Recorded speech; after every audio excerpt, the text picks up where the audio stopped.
यह जीवन बहुत ही अनमोल जीवन है। आज मैं इसी जीवन के बारे में बताने जा रहे हैं।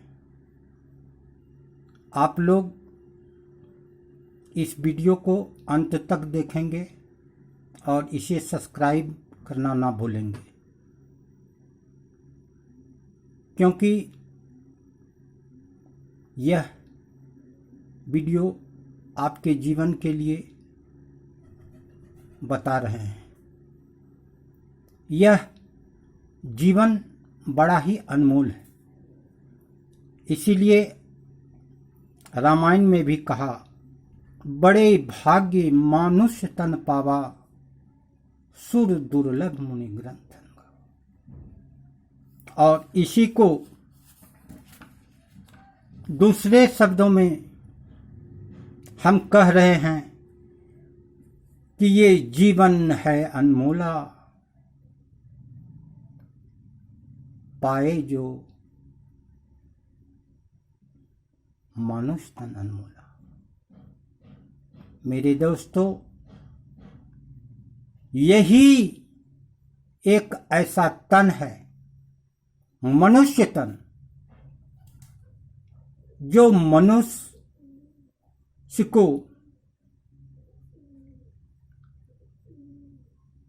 सर्व संपन्न कर सकता है,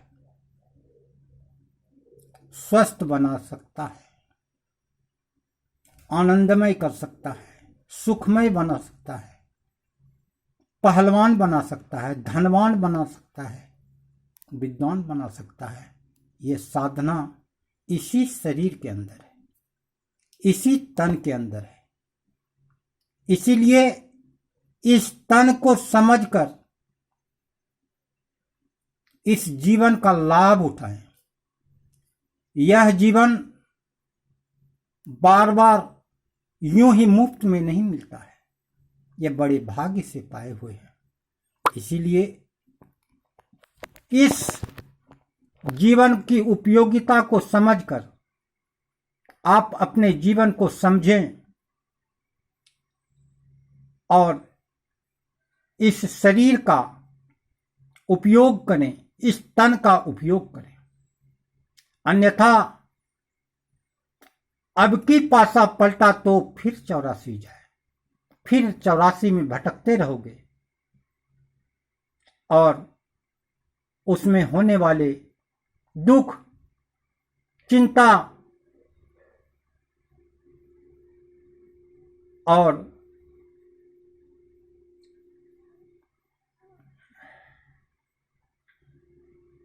उसमें होने वाले असफलता को प्राप्त करते रहोगे।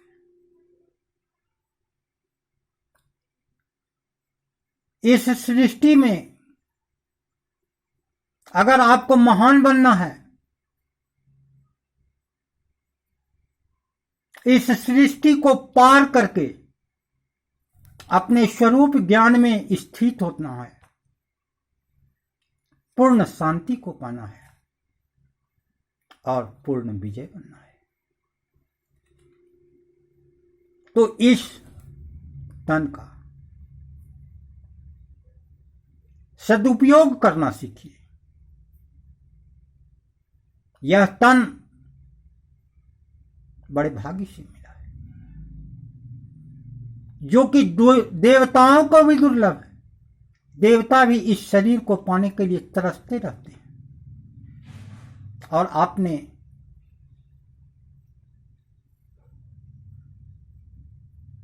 बड़ी कठिनता से इसे पाई है। इसके लिए आपको कितने जन्म का मोल चुकाना पड़ा है।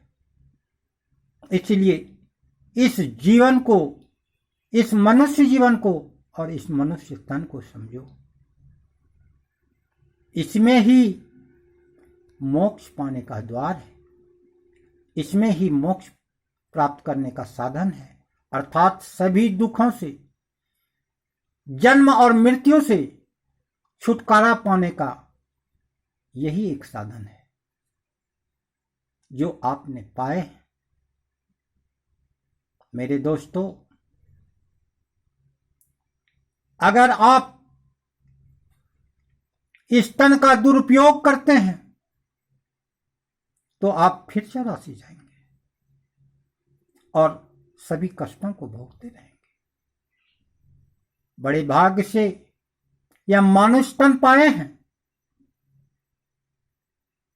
इसका सदुपयोग करो और इसी जीवन में परम ज्ञान की प्राप्ति को करके अपने जीवन को सफल बनाओ और विजय पद को पाओ। आज दुनिया जो भ्रमित हैं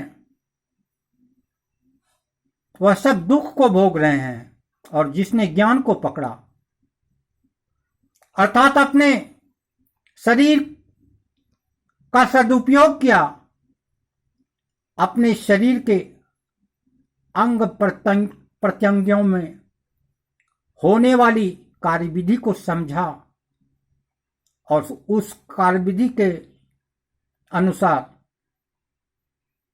विवेक में लाकर उसका उपयोग किया, उसका जीवन उद्धार हो जाएगा। मेरे दोस्तों, आज बड़े बड़े ऋषि मुनि, बड़े बड़े वैज्ञानिक इसी रिसर्च में लगे हुए हैं कि मैं कौन, क्या है संसार, क्यों होता है दुख, इसका कारण क्या है, लेकिन समझ नहीं पाता है। आज मैं आपको सरल विधि बताता हूं इसे समझने के लिए। पहले अपने आप को समझने के लिए अपने खान पान को दुरुस्त करो, इसे संतुलित बनाओ, इसे सादा बनाओ, तो आपका तन भी दुरुस्त होगा, स्वस्थ होगा। और जब आपका तन स्वस्थ हो जाएगा तो मन का स्वस्थ होना अनिवार्य है। और जब तन और मन दोनों स्वस्थ होकर किसी कार्य को करेंगे तो वह सफल होगा। और अगर आप विजय को पाना चाहते हैं, परम विजय को पाना चाहते हैं, तो उसी स्वस्थ शरीर में एक रास्ता खुलेगा। स्वस्थ शरीर में वह रास्ता खुलता है, अर्थात उस अनंत से मिलने के लिए वह रास्ता दिखाई देता है। जो बीमार है उस रास्ते को समझ नहीं पाते हैं, देख नहीं पाते हैं और ना उसका उपयोग कर पाते हैं। इसलिए पहले अपने तन को शोधो, फिर मन को शोधो, और जब तन और मन शुद्ध होकर शांत हो जाएगा, फिर उस शांत मन के द्वारा जब आप ध्यान लगाएंगे तो परमात्मा का द्वार खुल जाएगा। परम पिता परमेश्वर जिसे कहते हैं वह आपके अंदर में है, लेकिन उसका मार्ग अवरुद्ध हो जाने के कारण, आपके विचार व्यवहार में कटुता आने के कारण, अज्ञानता आने के कारण वह मार्ग छुप सा गया है। इसीलिए एक गायक ने कहा, ए रेशमी सलवार कुर्ता जाली का, रूप कहा नहीं जाए नखरे वाली का। अर्थात वह परमात्मा जो है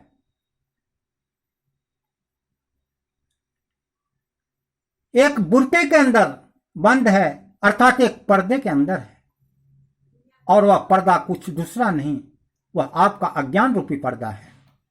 जैसे ही वह अज्ञान रूपी पर्दा खुलेगा वैसे ही उसकी झलक दिखाई देगी। फिर आप कहेंगे कि रूप कहा नहीं जाए नखरे वाली का। और वह खुद का ही आत्मस्वरूप होगा।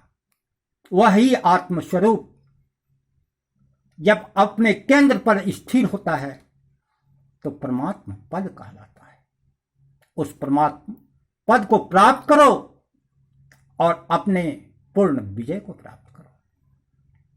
जो आपको सर्व संपूर्ण बना सकता है, आपको जन्म मरण से मुक्त कर सकता है।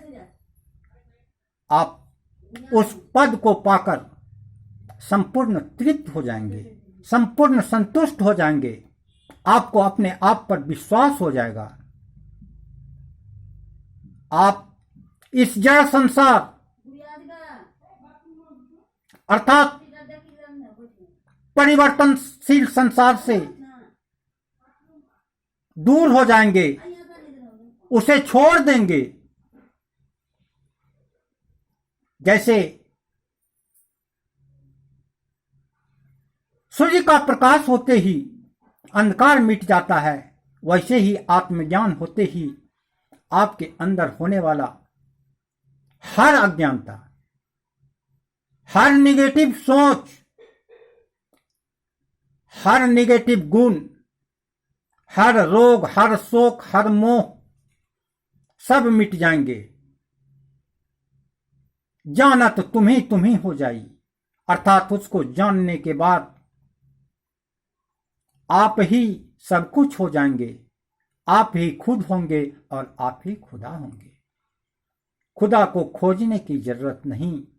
इसलिए कबीर साहब ने कहा कि तू कहां ढूंढत बंदे, मैं तो तेरे पास में। कबीरा मन निर्मल भया, जैसे गंगा नीर, माया उसके पीछे फिरे, कहत कबीर कबीर। तो वैसा ही होगा मेरे दोस्तों। अगर आप इस साधारण साधना जो हम अभी बता रहे हैं, सरल साधना जितना हम बता दिए, कुछ गुप्त नहीं रखा, सब चीज खोल के बता दिया, जो कि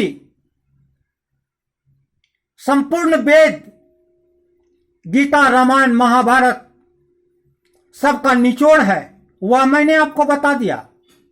जो कि बड़े बड़े ऋषि मुनि के चरणों की सेवा करने के बाद भी प्राप्त नहीं होता है, उस रहस्य को मैं आपको बता रहा हूं। यही वेद शास्त्र का रहस्य है। वरना दौड़ते रहेंगे वेद के पीछे, पुराण के पीछे, रामायण के पीछे, महाभारत के पीछे, बड़े बड़े ग्रंथों के पीछे, बड़े बड़े विद्वानों के पीछे, लेकिन कुछ नहीं मिलेगा। लेकिन जिसने हमारी बात को समझ लिया, मैं चैलेंज करता हूं, मेरा पक्का वादा है कि हमारी सरल साधना को करने वाला व्यक्ति जरूर मोक्ष को प्राप्त करेंगे। इसमें लेस मात्र भी शंका करने की कोई जरूरत नहीं। वह संपूर्ण सुखी हो जाएंगे, सभी दुखों से पार हो जाएंगे। आप करके देखें, अपने अंदर विश्वास करके हमारी साधना को पूर्ण करें। ये बहुत सहज साधना है, इसमें कोई तूल और कलाम की कोई बात नहीं। इसमें काशी मक्का मदीना दौड़ने की बात नहीं, इसमें कोई वेद शास्त्र उल्टाने की बात नहीं। सिर्फ हमारी बातों को अमल करके, हमारे बातों को समझ करके अपने ज्ञान में लाएं, अपने ध्यान में लाएं। फिर आप देखें कि आपको मैंने क्या समझाया, मैंने क्या बताया। ये दुर्लभ